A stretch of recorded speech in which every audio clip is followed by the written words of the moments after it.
Hey, my name's Bryan. I'm going to go through here and do chapter 6, which was about identity. The way I'm going to work this is I'm just going to come through here and talk about uh, my group of friends, which I've been friends with since like kindergarten. I'm kind of weird like that up until now, and so I'm probably going to be referring to them in the present tense, but I'm actually talking about them as adolescents. Um, and I'm just going to go through and talk about different moments of this chapter that really related. I really saw that coming together. I think this is a nice way to do this, particularly because we've in this chapter we see so much about how peers have an impact on identity for adolescents. So I think that's nice to go through a peer group like this. On 150, it talks about the Eric Erickson, of course, talking about finding identity was the major life task of adolescence. And that makes sense given that a good self concept is so important. I'm on 151. I see this every day with my friends and with my students. I just think that having confidence and self concept is so radically important, particularly because it makes you take challenges and pushes you outside of yourself. That's on page 151.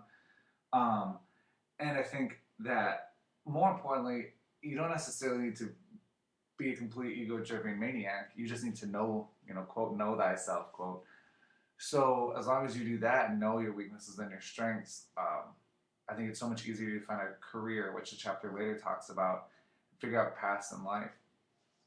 And one of my friends I know is still struggling with this, and although feels very confident, doesn't know really who they are, and then is struggling with well into their 20s, and talking about how much easier my life is because I know that I want to be a teacher and I have this career chosen for me and I'm so happy with it. Whereas they feel more lost regarding choices in life. Um, I thought in 152 it talks about having an high schoolers having an imaginary audience, and later it talked about putting on an imaginary show, that we're putting on an act to impress people on 153. I think that's just a wonderful way to talk about adolescence. It's just you are, on your own stage, even though not everyone's watching you. You think that everyone is watching you in the locker room, right? Um, the teen tries. I thought that this kind of relates to page 153, talking about having a self-esteem showing a shifting and unstable identity, low self-esteem, excuse me, having a shifting and unstable identity. I had never heard of that indicator before. That's something one I'm going to be able to use into the classroom. Um, it's so important, self-esteem, like and self-concept, like I was just talking about, and to have this indicator that really demonstrates how fragile somebody feels.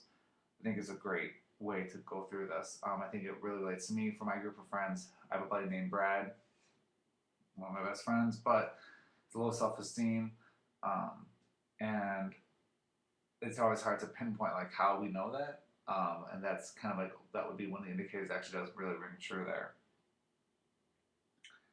Um, they talk about delinquency on page 153 and how there's no way to figure out who's the why you're going to be delinquent or there's no concept to no relation to self-esteem and such.